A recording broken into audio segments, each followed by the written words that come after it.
नमस्कार मित्रों, मेरा नाम है आदित्य। आप देख रहे हैं एडवोकेट आदित्य यूट्यूब चैनल।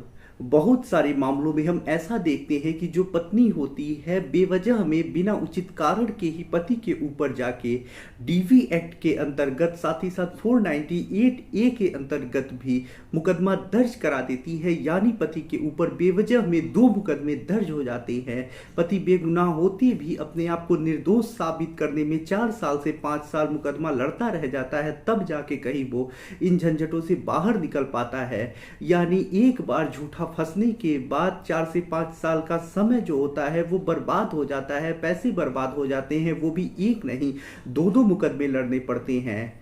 तो आज जो आप लोगों के लिए मामला मैं लेकर आया हूं उसमें भी कुछ ऐसा ही हुआ है। पत्नी ने पहले 498 ए भी दर्ज कराया है, 125 सीआरपीसी भी दर्ज कराया है। उसके बाद पति को परेशान करने के लिए डीवी एक्ट के तहत भी मुकदमा दर्ज करा दिया है। लेकिन हाई कोर्ट ने ये साफ कह दिया है कि 498 ए का केस चल ही रहा है, 125 सीआरपीसी चल ही रहा है, तो डीवी एक्ट की यहाँ जरूरत नहीं। यदि डीवी एक्ट चलाया जाता है तो ये कानून का दुरुपयोग होगा और ऐसे में डीवी एक्ट के मुकदमे को हाई कोर्ट रद्द कर देता है। तो यदि आपके साथ भी ऐसा हुआ है, आपकी भी पत्नी ने बेवजह में आपके ऊपर डीवी एक्ट का भी मुकदमा दर्ज करा दिया है, तो ये जजमेंट आपके लिए काफी ज्यादा उपयोगी साबित होने वाला है। इस जजमेंट की मदद से आप अपने ऊपर लगे डीवी एक्ट के मुकदमे को रद्द करा पाएंगे। ये एक हाई कोर्ट का जजमेंट है।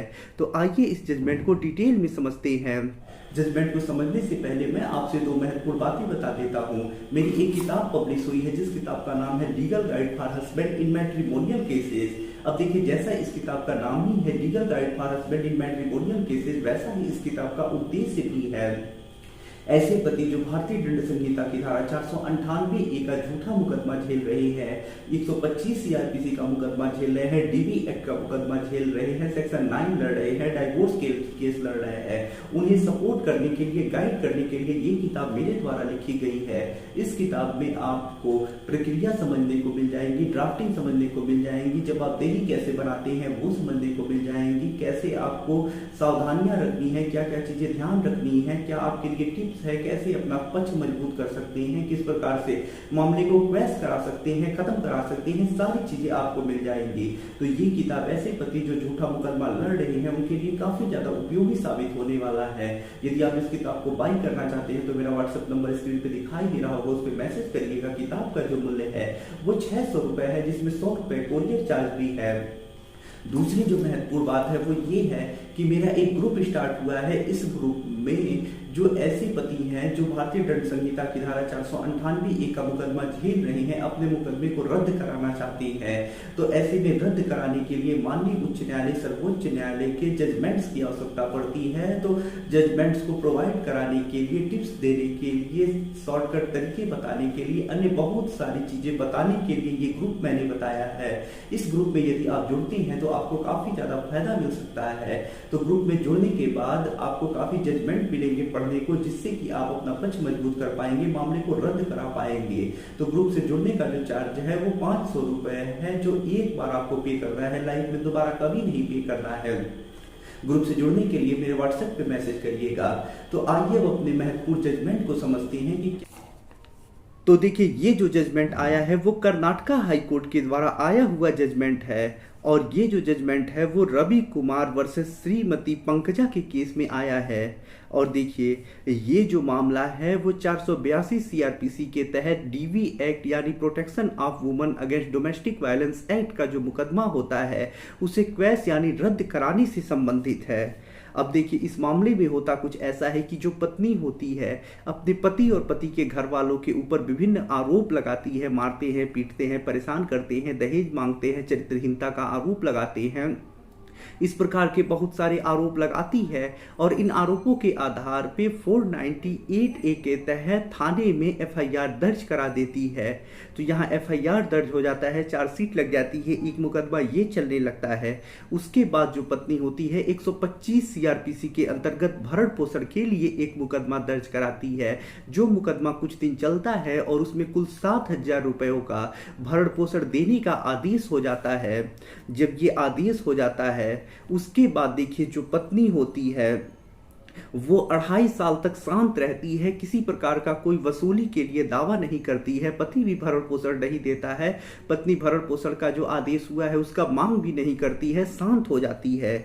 उसके कुछ दिनों के बाद जो पत्नी होती है वो डीवी एक्ट के अंतर्गत यानी डोमेस्टिक वायलेंस एक्ट के अंतर्गत एक वाद दायर करती है कोर्ट में कि उसका पति जो है, पति के घर वाले जो है उसे परेशान करते हैं, भरण पोषण का मुकदमा वापस लेने के लिए दबाव बनाते हैं और इस प्रकार के कुछ आरोप लगाती है। तो 125 सीआरपीसी के अंतर्गत जो आदेश होता है वो 3/12/2011 को आदेश हो जाता है। उसके लगभग 2.5 साल के बाद 3/4/2013 को जो पत्नी होती है डीवी एक्ट के अंतर्गत मुकदमा दर्ज कराती है और साफ कहती है कि पति और पति के घर वाले उसके ऊपर दबाव बना रहे हैं कि भरण पोषण का वो मुकदमा वापस ले ले, साथ ही साथ उसके ऊपर चरित्रहीनता का आरोप लगा रहे हैं और कुछ आरोप कहती है कि ये मुझे परेशान किया जा रहा है, इस वजह से मैं डीवी एक्ट का मुकदमा दायर कर रही हूं। तो यहाँ पे जो पत्नी होती है डीवी एक्ट का मुकदमा सबसे लास्ट में दर्ज कराती है। जब ये मुकदमा दर्ज हो जाता है तो जो पति और पति के घर वाले होते हैं इस मुकदमे को रद्द कराने के लिए हाई कोर्ट पे 482 सीआरपीसी के अंतर्गत प्रार्थना पत्र लगाती हैं, जहां पति पक्ष की तरफ से तर्क दिया जाता है कि पत्नी का पहले ही 498A का मुकदमा चल रहा है और सभी आरोप उसमें लगे हुए हैं, जो भी क्रूरता संबंधी चीजें हैं वो सब उसमें चल रहा है। 125 सीआरपीसी में भरण पोषण का आदेश हो गया है, पत्नी वसूल करने के लिए भी कोई कुछ नहीं की है, कोई एक्शन नहीं लेती है। 2.5 साल के बाद वो आती है एक्शन में और झूठा फंसाने के लिए आरोप लगाने लगती है कि डीवी एक्ट के तहत वो आरोप लगाती है कि 125 सीआरपीसी का जो केस है भरण पोषण का उसके ऊपर दबाव बनाया जा रहा है उसे वापस लेने के लिए, और इस कारण से वो डीवी एक्ट के अंतर्गत मुकदमा दर्ज करा रही है। ये सब कुछ गलत बातें हैं, हमें फंसाया जा रहा है। कोर्ट जब पूरे मामले को देखता है तो कोर्ट इसमें यही कहता है कि जो पत्नी है उसने पहले ही एक वाद दायर किया है 125 सीआरपीसी के अंतर्गत जिसमें भरण पोषण का आदेश हो गया है, साथ ही साथ क्रूरता के लिए यानी उसके ऊपर जो भी परेशान किया गया, उसके साथ जो भी क्रूरता हुई उसके लिए उसने 498A का केस भी दर्ज करा दिया है। अभी जो डीवी एक्ट का केस दर्ज कराया गया है इसमें ऐसी कोई सामग्री नहीं है जिससे ये प्रतीत होता हो कि उसके साथ कहीं हिंसा हो रही हो, क्रूरता हो रही हो। रही बात भरण पोषण का मुकदमा वापस लेने के लिए दबाव बनाना, तो ऐसे में पत्नी ने खुद 2.5 साल तक कोई एक्शन ही नहीं लिया, भरण पोषण जो आदेश हुआ है उसके वसूल करने के लिए कोई कार्यवाही ही नहीं की, तो कैसे माना जा सकता है कि उसके ऊपर दबाव बनाया जा रहा है। यहाँ पे ये जो कार्यवाही डीवी एक्ट के अंतर्गत है ये गलत है, यानी कोर्ट ये कह देता है कि 498A जो चल रहा है उसमें जो भी आरोप लगे हैं उसके लिए तो पहले ही एक मुकदमा चल रहा है, भरण पोषण के लिए 125 सीआरपीसी चल रहा है, तो डीवी एक्ट की यहाँ कोई आवश्यकता ही नहीं है। और ऐसे में डीवी एक्ट का मुकदमा चलाया जाना कानूनी प्रक्रिया का दुरुपयोग होगा और ऐसे में कोर्ट साफ कह देता है कि यहाँ क्रूरता संबंधी कोई सामग्री ही नहीं है जिस के तहत डीवी एक्ट का मुकदमा चलाया जाए। कहने का मतलब ये है कि पत्नी जो भी आरोप लगा रही है उस आरोपों के आधार पे घरेलू हिंसा का मुकदमा चलाया जाना उचित नहीं होगा, सही नहीं होगा। जब किसी महिला के साथ कोई क्रूरता हुई हो, क्रूरता से संबंधित कोई सामग्री हो, कोई सबूत हो, तभी डीवी एक्ट का मुकदमा चल सकता है।